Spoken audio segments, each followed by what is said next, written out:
Bismillahirrahmanirrahim. Bapak, Ibu, dan teman-teman sekalian, saya izin share screen. Ya.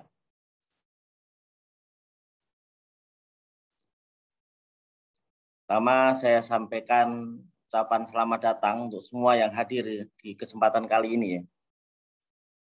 Selamat datang di program studi Magister Manajemen Pendidikan Islam, Institut PTIQ Jakarta.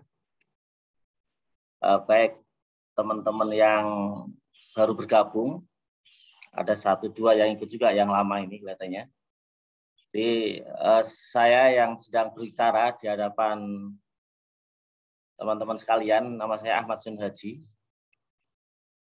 Ini nomor kontak saya yang mungkin nanti teman-teman kalau misalnya ingin menghubungi ada nomor 0852 152 43740, nomor kontak saya.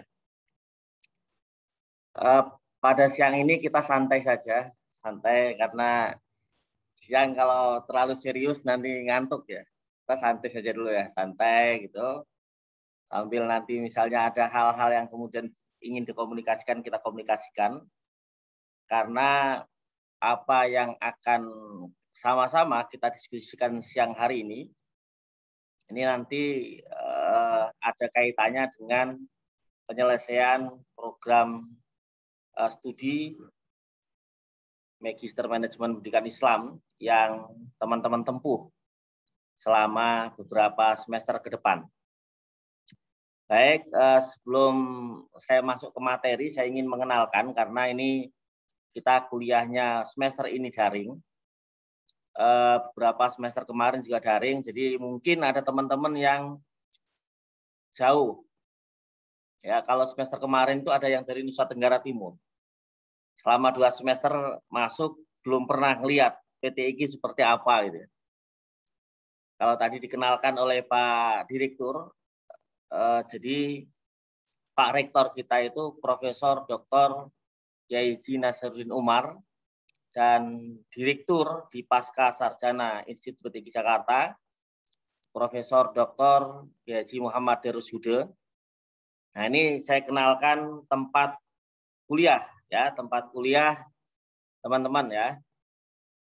Saya panggil teman-teman karena ini sahabat-sahabat semua. Ini kita berteman lah di kampus ini, kita berteman. Saya yang diamanahkan sebagai Kaprodi ini kan mendampingi bagaimana supaya teman-teman sukses kuliah gitu. Jadi ini ada beberapa gambar yang di sini ini masjid ya, Darul Quran. Ini ada gedung 4 lantai, ini di lantai kedua itu masjid, lantai satunya aula ini. Lantai 3 dan 4 itu gedung rektorat. Nah, belakang masjid ini ada asrama. Asrama itu digunakan untuk yang S1. Asramanya tidak saya foto. Jadi asrama yang di sini asrama laki-laki karena PTIQ itu sekarang sudah menerima perempuan. Nah, tapi asrama perempuannya enggak di sini, asrama perempuannya jauh. Asrama perempuannya untuk S1 itu ada 3 lokasi saat ini. Nah, di gedung PTIQ itu sekarang sudah punya 5 lokasi. Nah, ini Masjid Darul Quran, ini masjid kita bersama ya. Kalau di gedung Pasca nanti ada sendiri musolanya. Nah, gedung Pasca yang hijau ini. Nah, di sini Bapak Ibu dan teman-teman sekalian, begitu masuk pertama kali dari gedung ini pan ini ada nanti tempat parkir, ada tempat parkirnya di depan. Dan alhamdulillah 2 tahun ini selama pandemi ini ada berkahnya juga PTIQ karena bisa menyiapkan tempat-tempat parkir seandainya nanti Bapak Ibu dan teman-teman mau ke kampus ya. Sekarang kita punya basementnya di belakang gedung ini. Jadi ini gedung Pasca, Bapak Ibu kalau masuk dari sini nanti di sini langsung perpustakaan. Nah, ini perpustakaan kita. Ini perpustakaan juga baru jadi tahun ini. Dan perpustakaan kita itu beda dengan perpustakaan yang lain. Perpustakaan PTIG itu banyak menjadi sumber penelitian dari beberapa instansi, karena perpustakaan PTIG itu punya museum Al-Quran. Makanya pantas kalau kemudian PTIG menjadi sumber kajian Al-Quran itu, karena PTIG punya museum Al-Quran yang cukup lengkap ya. Jadi kalau teman-teman mau cari Quran yang kuno sekali, 300 tahun yang lalu, 400 tahun yang lalu gitu, di museum kita ada. Nah, jadi silakan nanti kalau misalnya mau mengkaji sampai perkembangan Quran sampai sekarang. Dan perkembangan penulisan Al-Quran dan hal-hal yang terkait dengan Al-Quran itu kelihatannya sampai sekarang PTIG selalu diikut sertakan ya. Pak Direktur kita ini Prof. Kiai Muhammad Darussude itu beliau juga wakil untuk penyusunan tafsir tematik Kementerian Agama itu sudah beberapa kali periode. Kalau ketuanya kan dari Kementerian Agama. Jadi ini museumnya. Nanti teman-teman bisa meneliti di sini ya. Nah, terus kalau yang di sini ada TV ini untuk informasi-informasi. Nanti teman-teman kalau misalnya mau cari informasi, di belakangnya ini ada ruang dosen ini. Jadi yang berkarpet merah ini ruang dosen sampai ke belakang. Terus di depannya itu ada tempat-tempat ini ini piala-piala ya. Piala-piala ini jadi ini sebagian yang ada, karena memang untuk Quran itu alhamdulillah PTIG ya, PTIG secara umum maupun pasca PTIG itu sampai sekarang sering kali memperoleh prestasi. Kori internasional pertama kali kalau saya ingat itu ada Pak Muammar ZA, itu dari PTIG ya, terus itu dari PTIG. Nah, jadi kalau saya secara pribadi bangga lah sebagai bagian dari warga PTIG. Kemudian gedung yang ada di sini ini gedung pasca juga. Ini ruangan TU. Nah, sampai dalam nanti berkarpet merah. Kemudian kalau ini ruang Kaprodi. Jadi kalau teman-teman nanti misalnya pengen ketemu saya nih, ruangannya di sebelah sini. Saya kira itu untuk gedung ya. Nah, ini supaya paling tidak pernah melihat lah kalau belum pernah ke PTIG gitu ya. Baik, Bapak Ibu dan teman-teman sekalian, ini saya kenalkan bahwa Bapak Ibu itu tergabung di Magister Manajemen Pendidikan Islam, dan Magister Manajemen Pendidikan Islam ini punya 4 peminatan ya. 4 peminatan. Nah, ini nanti peminatan ini dipilih ketika teman-teman berada di semester ketiga. Ya, nanti kalau sudah 1 tahun kuliah, maka mulai masuk ke dalam peminatan ini. Ya, walaupun peminatan apapun yang ada di sini tetap berada dalam program studi Magister Manajemen Pendidikan Islam. Ada peminatan Manajemen Pendidikan Islam anak usia dini, ada Manajemen Pendidikan Islam dasar dan menengah, Manajemen Pendidikan Tinggi Islam, dan Manajemen Pendidikan Al-Quran.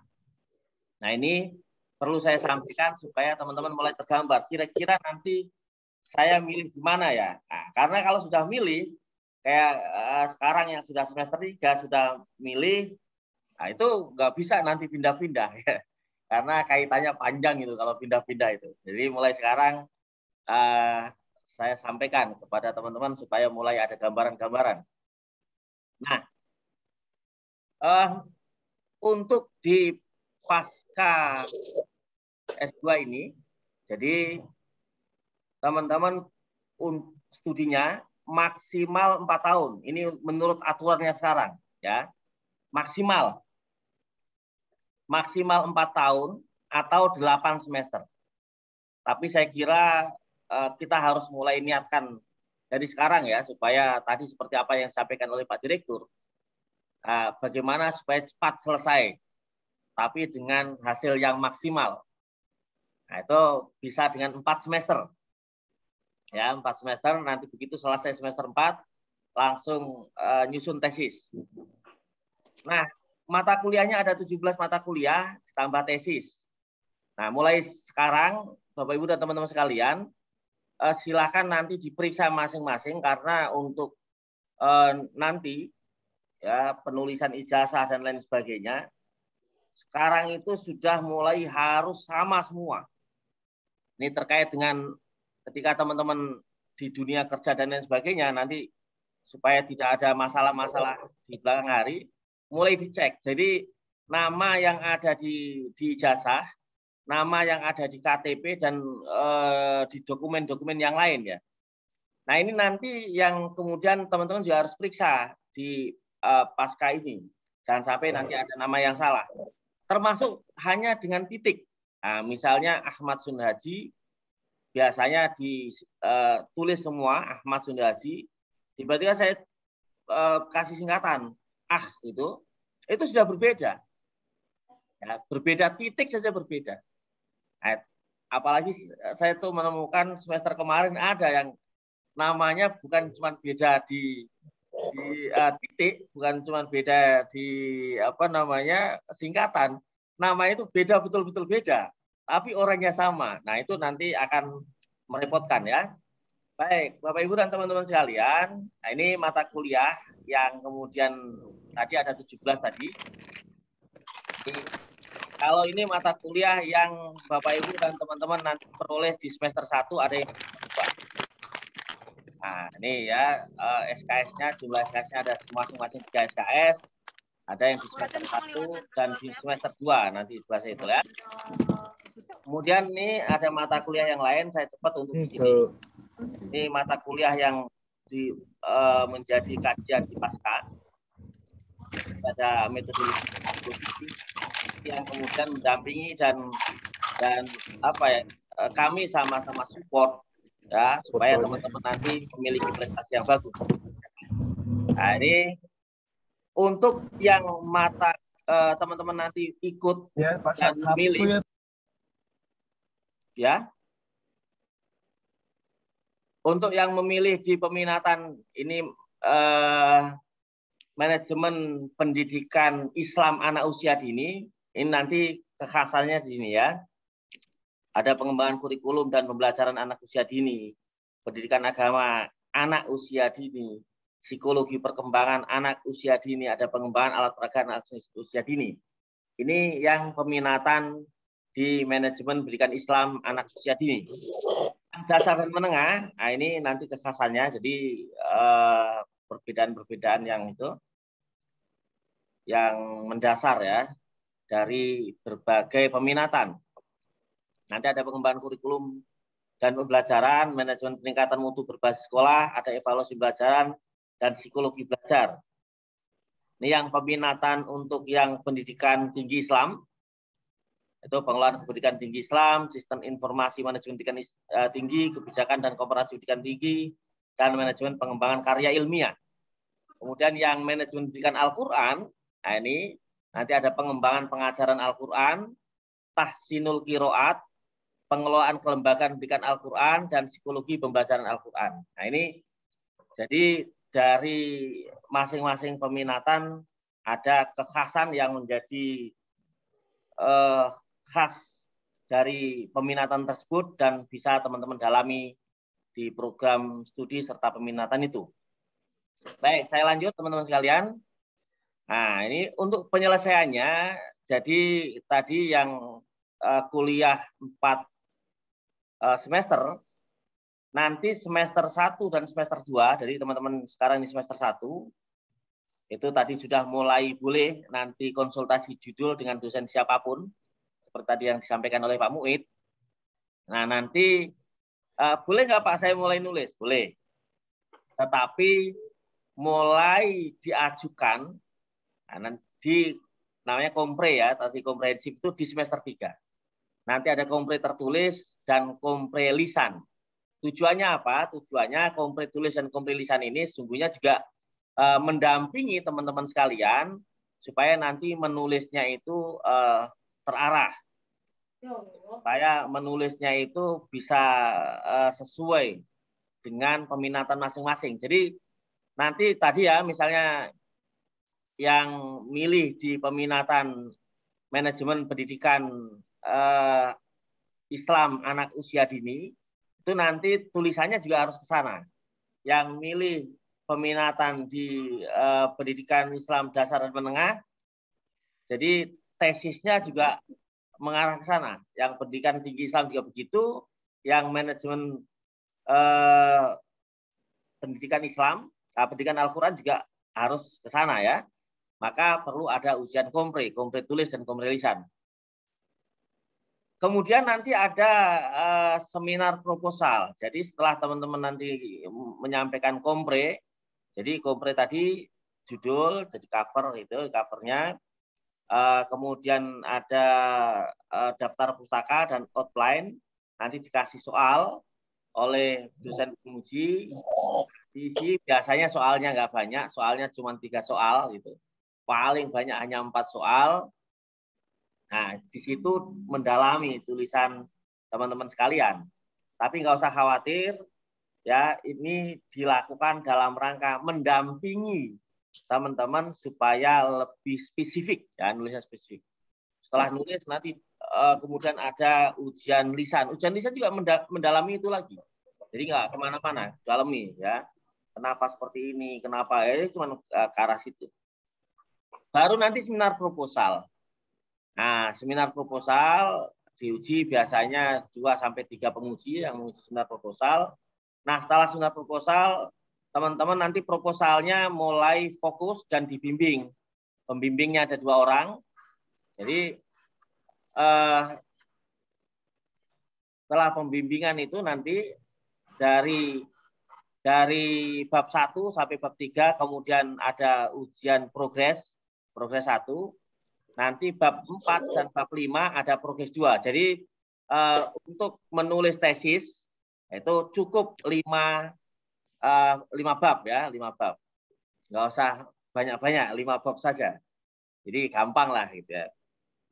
Nah, baru nanti setelah progres 1, progres 2 ujian tesis. Jadi ini baru masuk kok sudah di ini Pak.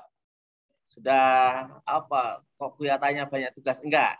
Ini supaya kita tergambar lah ke depan itu hanya itu gitu ya. Kira-kira hanya itu yang kemudian teman-teman dalami sehingga selesai menyandang gelar strata 2. Jadi gampang kita kuliah. Baik, saya lanjut. Nah, ini dosen-dosen pengampu ya. Ada Profesor Dr. Kiai Haji Muhammad Tersude, ada Profesor Dr. Kiai Haji Khotibul Umam. Ya, tadi Dr. Haryadi, saya sendiri, Pak Dr. Samsul, ini semua dosen-dosen yang akan mendampingi Bapak Ibu selama kuliah di Pasca. Selain tentunya ada dosen-dosen yang nanti tidak intensif, ya, ada sesekali nanti misalnya ketemu dengan Prof. Nasar, sesekali dengan kita ketemu dengan para profesor yang lain atau native ya, native di PTIG. Ya, ini kita itu sering mendapatkan native dari Mesir. Nah, itu juga sesekali akan ketemu. Baik, nah ini. Jadi kuliah untuk semester ini tatap mukanya masih dalam bentuk daring. Nanti kelasnya sudah dibagi, saya sudah melihat teman-teman juga punya kelas masing-masing. Pertemuannya 16 kali pertemuan. Nah, tapi 16 kali pertemuan itu Bapak Ibu dan teman-teman boleh hadir, tapi minimal 12. Ya, hadirnya minimal 12. Artinya punya kesempatan 4 kali untuk tidak masuk kalau pengen tidak masuk. Ya, kalau pengen tidak masuk. Tapi saya kira rugilah untuk tidak masuk, apalagi daring ya. Dan harus mengikuti seluruh materi di jam kuliah itu. Nah, daringnya ini. Jadi dan itu nanti ketika daring menuliskan nama asli, nama lengkap, on kamera, nggak boleh. Kemudian tutup kamera. Karena kalau tutup kamera nanti dosennya menganggap Bapak Ibu nggak masuk juga. Karena ada peraturan dari direktur pasca itu harus on kamera karena kita memang betul-betul kuliah ya. Bapak Ibu dan teman-teman sekalian, ini saya ingatkan dari awal supaya nanti teman-teman bisa lulus tepat waktu. Syukur-syukur 4 semester selesai. Pastikan teman-teman tuh dapat nilai di setiap mata kuliah. Jadi kalau misalnya akhir, jadi sekarang mulai semester 1, nanti di akhir semester 1 itu biasanya begitu UAS, setelah UAS dosen dikasih waktu hanya 2 pekan maksimal. 2 pekan maksimal itu harus dosen menyerahkan nilainya ke kampus. Nah itu kalau misalnya ada teman-teman yang mungkin kelewat, ya itu harus segera diurus. Jangan sampai nanti nunggu di akhir, wah nunggulah nanti seperti waktu S1 kemarin ya, nunggu nanti ada susulan, kita enggak. Nah, kalau karena di pasca ini modelnya itu perkuliahan, mata kuliahnya juga enggak selalu ada di setiap semester. Jadi kalau teman-teman ketinggalan di semester gasal misalnya begini, nggak bisa diambil di semester genap. Nanti nunggu lagi di semester gasal lagi, jadi pasti nunggunya lebih lama. Maka di awal ini saya ingatkan untuk teman-teman sekalian, pastikan teman-teman itu dapat nilai, ya, pastikan dapat nilai. Jadi harus rajin-rajin lihat nilainya. Model perkuliahannya nanti bisa seminar, bisa penelitian dan pengembangan lain, ya. Nanti begini, Bapak Ibu dan teman-teman sekalian. Ya, semua yang hadir di sini ini sudah pasca sarjana. Jadi kalau pasca sarjana itu nanti kan gelarnya sudah magister ya. Sudah menjadi master. Master itu ahli. Kalau master kungfu itu ahli kungfu kan. Jadi kalau sudah menjadi master itu ya sudah harus punya spesifikasi yang lebih jelas gitu ya. Nah, oleh karena itu harus disadari bersama, sangat mungkin cara perkuliahannya itu berbeda dengan ketika teman-teman kuliah di S1 atau mungkin di jenjang-jenjang sebelumnya. Kalau nanti mungkin ada penugasan, ada macam-macam lah bentuknya dari dosen masing-masing, itu dalam rangka melatih teman-teman untuk memiliki kapasitas yang diharapkan sama-sama tentunya. Jadi semua dilakukan untuk mahasiswa supaya maksimal. Dan ini yang penting lagi, jadi Bapak Ibu dan teman-teman sekalian, untuk proposal, untuk penugasan atau apapun bentuknya mulai tahun ini, itu nanti teman-teman harus mulai mengacu pada template yang ada di jurnal, ini jurnal kita ya, jurnal MPI. Jadi MPI itu punya jurnal namanya Andragogi. Nanti silakan mulai dilihat-lihat. Nah di situ nanti kalau mulai ngeklik itu jurnal Andragogi, nanti ada ini sengaja saya potong ini ya. Nanti ada tulisan template artikel. Nah di template inilah nanti teman-teman itu bisa mengikuti ya. Nah, itu ya cara penulisan untuk penulisan untuk nulis tugas, nulis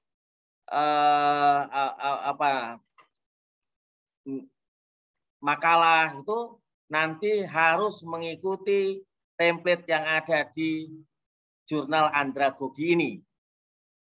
Jadi mulai hari ini nanti lihat Andragogi itu template-nya seperti apa. Nah, tiru saja nanti di sana. Oh, ada abstraknya. Abstraknya harus misalnya ada di situ bahasa Indonesia, ada bahasa Arab, bahasa Inggris gitu ya.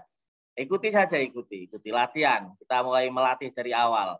Karena Bapak Ibu dan teman-teman sekalian, jadi kita ini sudah ada di dunia di mana penting sekali punya karya-karya ya.